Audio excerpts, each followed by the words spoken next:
Hello guys, आप सभी का हिंदी सूत्रा में स्वागत है। कैसे हैं आप लोग? उम्मीद है आप लोग स्वस्थ होंगे और अपने पढ़ाई में लगे हुए होंगे। तो आज हम लोग करेंगे आदिकालीन हिंदी साहित्य का संपूर्ण क्वेश्चन करने की कोशिश करेंगे, जो कि पार्ट वाइज रहेगा।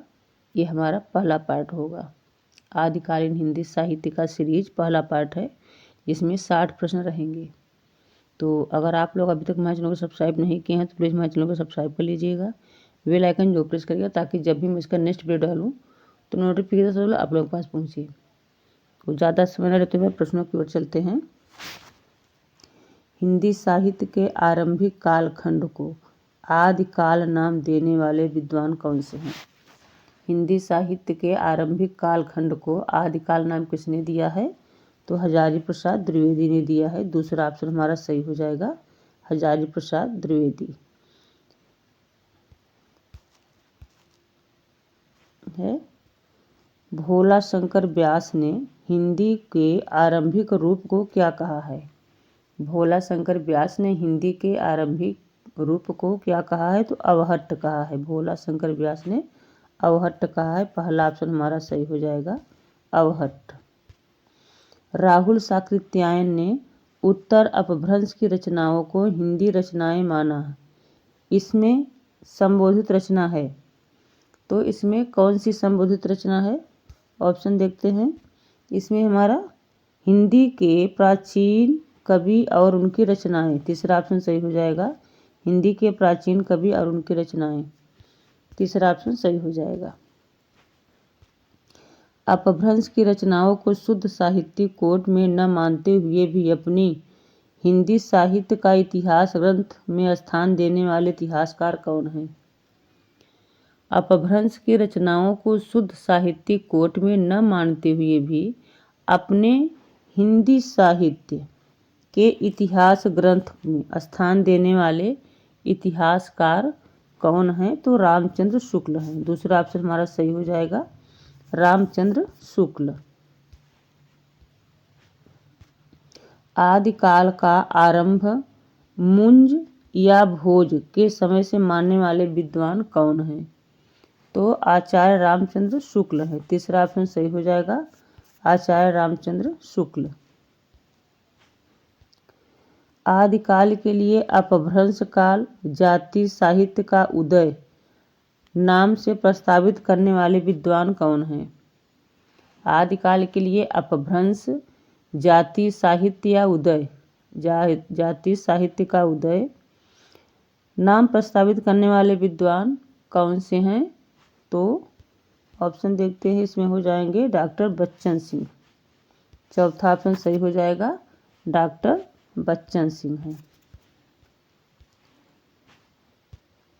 प्राकृतिक की अंतिम अपभ्रंश अवस्था से ही हिंदी साहित्य का आविर्भाव माना जा सकता है। पंक्ति किस इतिहास के ग्रंथ में से अवतरित है? प्राकृत की अंतिम अपभ्रंश अवस्था से ही हिंदी साहित्य का आविर्भाव माना जा सकता है। यह पंक्ति किस इतिहास ग्रंथ से अवतरित है? तो किस इतिहास ग्रंथ से लिया गया है ये? तो ये हो जाएगा हिंदी साहित्य का इतिहास। पहला ऑप्शन सही हो जाएगा, हिंदी साहित्य के इतिहास से लिया गया है, जिसके रचनाकार कौन है? आचार्य रामचंद्र शुक्ल। अगर पंक्ति पूछता है किसकी पंक्ति है, तो रामचंद्र शुक्ल की है।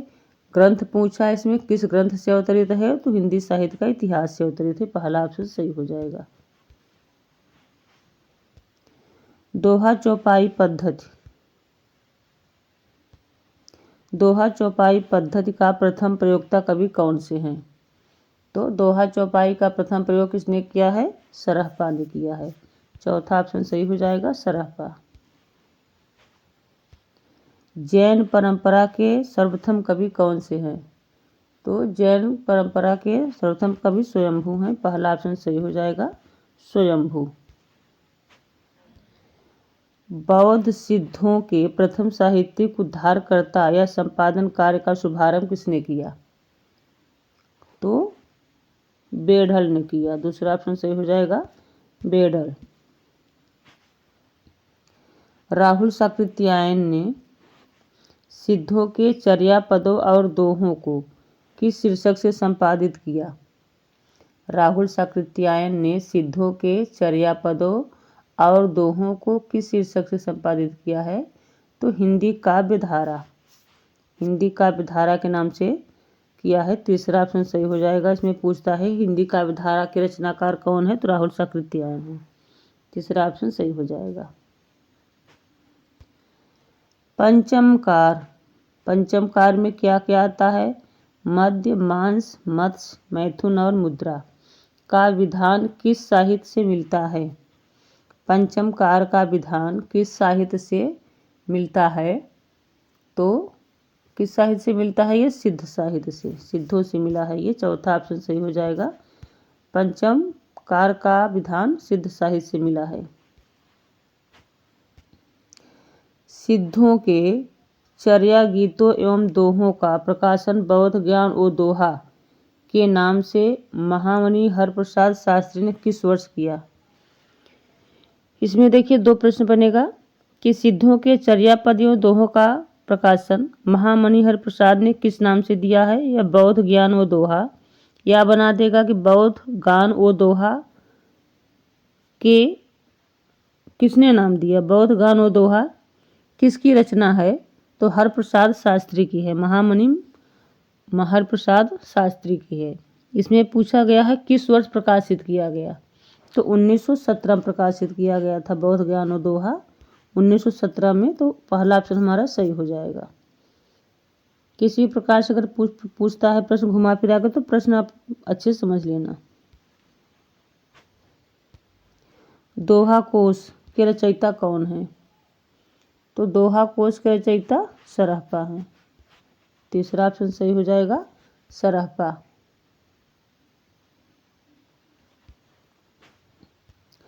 पुस्तक जल्लड़ हाथ दे चल गजनरिप काज, उक्ति किसकी है ये? तो ये पंक्ति किसकी है? चंदवरदाई की है। चौथा ऑप्शन सही हो जाएगा, चंदवरदाई। आदिकाल को सिद्ध सामंत काल किसने कहा है? तो पंडित राहुल साकृत्यायन ने कहा है। पहला ऑप्शन सही हो जाएगा, राहुल साकृत्यायन। संदेश रासक के रचयिता कौन है?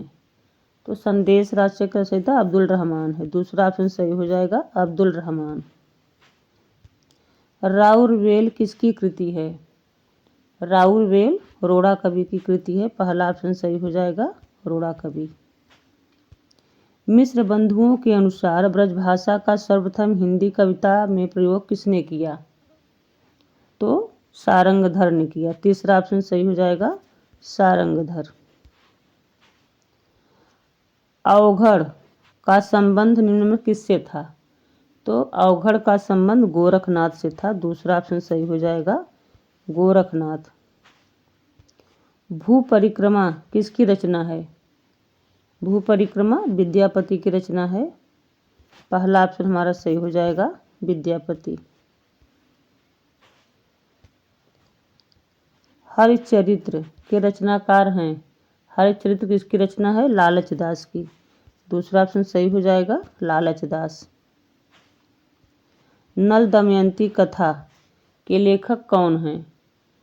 तो नल दमयंती कथा व्यास कवि की है। चौथा ऑप्शन सही हो जाएगा, व्यास कवि। आदिकाल का प्रथम कवि कौन है? आदिकाल का प्रथम कवि किसे माना गया है? तो सरहपा को माना गया है। पहला ऑप्शन सही हो जाएगा, सरहपा। राहुल साकृत्यायन ने हिंदी का प्रथम कवि किसे माना है? राहुल साकृत्यायन ने हिंदी का प्रथम कवि सरहपा को माना है। दूसरा ऑप्शन सही हो जाएगा, सरहपा को माना है। आचार्य शुक्ल ने देश भाषा काव्य की पुस्तकों को कितनी संख्या मानी है? तो देश भाषा काव्य की 8 पुस्तकें मानी हैं आचार्य रामचंद्र शुक्ल ने। तीसरा ऑप्शन हमारा सही हो जाएगा, 8 पुस्तक। कविराज श्यामल दास ने रासों की उत्पत्ति किससे मानी है? तो कविराज श्यामल दास ने रासों की उत्पत्ति रहस्य से माना है। दूसरा ऑप्शन सही हो जाएगा, रहस्य, रहस्य माना है। काशी प्रसाद जायसवाल ने रासों की उत्पत्ति किससे मानी है? काशी प्रसाद जायसवाल ने भी रासों की उत्पत्ति रहस्य से माना है। इसमें तीसरा ऑप्शन सही हो जाएगा, रहस्य। नरोत्तम दास स्वामी के अनुसार रासों की उत्पत्ति किससे हुई है? तो नरोत्तम दास स्वामी ने रसिक से माना है, रासों की उत्पत्ति रसिक से माना है। चौथा ऑप्शन सही हो जाएगा। रासों की उत्पत्ति आचार्य शुक्ल ने किससे मानी है? तो आचार्य शुक्ल ने रासों की उत्पत्ति रसायन से माना है।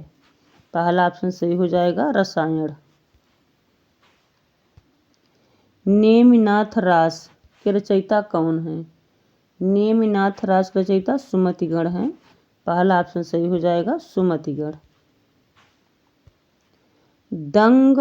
दंगवय पुराण के रचनाकार कौन हैं? दंगवय पुराण के रचनाकार भीम कवि हैं। चौथा ऑप्शन सही हो जाएगा, भीम कवि। योगचर्या किसकी पुस्तक है? योगचर्या डोम्बिपा की है। पहला ऑप्शन सही हो जाएगा, डोम्बिपा। स्वयंभू लिखित रचना कौन सी है? स्वयंभू की कौन सी रचना है? तो पौमचर्यु है। दूसरा ऑप्शन सही हो जाएगा, पौमचर्यु। आल्हा खंड के रचयिता कौन है?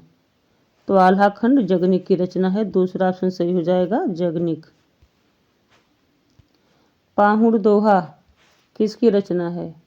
तो पाहुड़ दोहा राम सिंह की है। तीसरा ऑप्शन सही हो जाएगा, राम सिंह।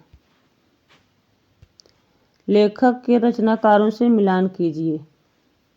इसमें देखते हैं कौन रचना किसने लिखा है। इसमें देखिए अब्दुल रहमान की रचना कौन सी है? संदेश रासक। फिर दलपत विजय का खुमार रासो। फिर भट्ट केदार क्या है? जयचंद्र प्रकाश। फिर श्रीधर का रणमल छंद। तो इसमें देखते हैं कौन सा सही हो रहा है ऑप्शन। इसमें सही हो जाएगा दूसरा, संदेश रासक, खुमार रासो, जयचंद्र प्रकाश, रणमल छंद। दूसरा ऑप्शन सही हो जाएगा। गोरख बोध किसकी रचना है? गोरख बोध गोरखनाथ की है। चौथा ऑप्शन सही हो जाएगा, गोरखनाथ। बेल कृष्ण रुकमरी री के रचयिता कौन है? बेल कृष्ण रुकमरी री के रचयिता पृथ्वीराज हैं। तीसरा ऑप्शन सही हो जाएगा, पृथ्वीराज। नरवई बोध के लेखक कौन हैं? तो नरवई बोध गोरखनाथ की है। पहला ऑप्शन सही हो जाएगा, गोरखनाथ। बीसल देव रासो के रचनाकार कौन है? तो बीसल देव रासो नरपति नाल की रचना है। तीसरा ऑप्शन सही हो जाएगा, नरपति नाल। स्थूलभद्र रास किसकी रचना है? स्थूलभद्र रास जिनधर्म सूर की है। दूसरा ऑप्शन सही हो जाएगा, जिनधर्म सूर। पृथ्वीराज रासो के रचयिता कौन है? तो पृथ्वीराज रासो चंद्रवरदाई की रचना है। चौथा ऑप्शन सही हो जाएगा, चंद्रवरदाई। बीसल देव रासो के रचनाकार कौन है? तो बीसल देव रासो नरपति नाल की है। तीसरा ऑप्शन सही हो जाएगा। कौन सा रासो ग्रंथ केवल सूक्ष्म रूप में उपलब्ध है? उसका कोई पुस्तकाकार आज तक अनुपलब्ध नहीं है। तो ऐसी कौन सी पुस्तक है? हमीर रासो है। पहला ऑप्शन सही हो जाएगा, हमीर रासो केवल सूक्ष्म रूप से उपलब्ध है, उसका कोई पुस्तकाकार अनुपलब्ध नहीं है। उत्तर प्रदेश में आल्हा खंड के नाम से जो काव्य प्रचलित है उसका मूल रूप प्राप्त कहाँ से होता है? तो परमाल रासो से। दूसरा ऑप्शन सही हो जाएगा, परमाल रासो। चारण काल किस काल का दूसरा नाम है? तो चारण काल आदिकाल का दूसरा नाम है। चौथा ऑप्शन सही हो जाएगा आदिकाल। उपदेश रसायन रास के रचयिता कौन है? तो उपदेश रसायन रास जिनधर्म सूर्य की है, जिनदत्त सूर्य की। दूसरा ऑप्शन सही हो जाएगा जिनदत्त सूर्य। हिंदी में लिखने वाला प्रथम मुसलमान लेखक कौन है? तो अब्दुल रहमान है। तीसरा ऑप्शन सही हो जाएगा। हिंदी में लिखने वाला प्रथम कवि या लेखक मुसलमान लेखक या कवि वो अब्दुल रहमान है। कर्पूर मंजरी के रचनाकार कौन है? तो कर्पूर मंजरी किसकी रचना है? राजशेखर की। चौथा ऑप्शन सही हो जाएगा राजशेखर। अक्षर द्विकोपोष किसकी रचना है? अक्षर द्विकोपोष डोम्भिपा की है। तीसरा ऑप्शन सही हो जाएगा डोम्भिपा। खालिक बारी के रचनाकार कौन है? तो खालिक बारी किसकी रचना है? खुसरो की है। दूसरा ऑप्शन सही हो जाएगा अमीर खुसरो। ढोला मारू रा दूहा के रचनाकार कौन है? तो कल्लोल कवि की रचना है ढोला मारू रू दूल्हा। ढोला मारू रा दूल्हा कल्लोल की रचना है। पहला ऑप्शन सही हो जाएगा कल्लोल। दो सखुने के रचनाकार कौन है? दो सखुने किसकी रचना है? अमीर खुसरो की है। तीसरा ऑप्शन सही हो जाएगा अमीर खुसरो की रचना है दो सखुने।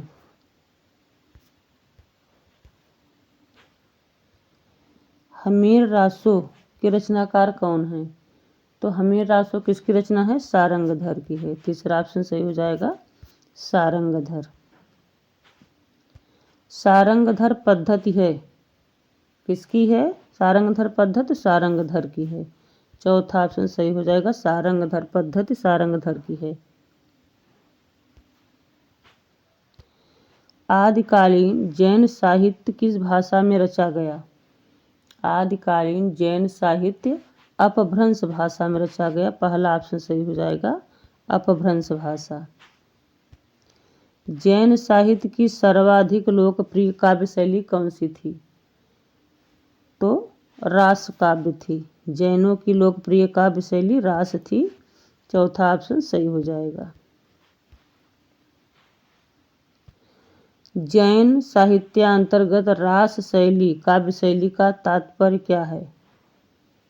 तो इसमें ऑप्शन देखते हैं क्या तात्पर्य है, कौन सा सही हो जाएगा। जैन तीर्थकारों के जीवन चरित्र तथा वैष्णव अवतारों व कथाओं जैन आदर्शों के अवतरण में। हमारा दूसरा ऑप्शन सही हो जाएगा। लास्ट प्रश्न देखते हैं। भविष्यत कथा की रचनाकार कौन है? तो भविष्यत कथा किसकी है? धनपाल की है। भविष्यत कथा की रचनाकार धनपाल है। पहला ऑप्शन सही हो जाएगा धनपाल। तो इसका दूसरा पार्ट नेक्स्ट वीडियो में आएगा। तो उसे देखने के लिए अगर अभी तक आप लोग हमारे चैनल को सब्सक्राइब नहीं किए हैं तो हमारे चैनल को सब्सक्राइब कर लीजिएगा। बेल आइकन जो प्रेस करिएगा ताकि जब भी मैं इसका नेक्स्ट वीडियो डालूँ तो नोटिफिकेशन सबसे पहले आप लोगों के पास पहुँचेगा। आप वीडियो को ज़्यादा से ज़्यादा लाइक करिएगा, शेयर करिएगा, कमेंट में जो बताइएगा कि आप लोग किस विधा पे प्रश्न चाहिए। तो ये प्रश्न ऑल एग्ज़ाम के लिए है। टीजीटी, पीजीटी, एलटीजी ऐसी जो भी हो सब में विधाएं पूछता है। तो इसलिए मैं पूरी विधा का निचोड़ लेके आ रही हूँ। तो मिलते हैं नेक्स्ट वीडियो में। Thanks for watching.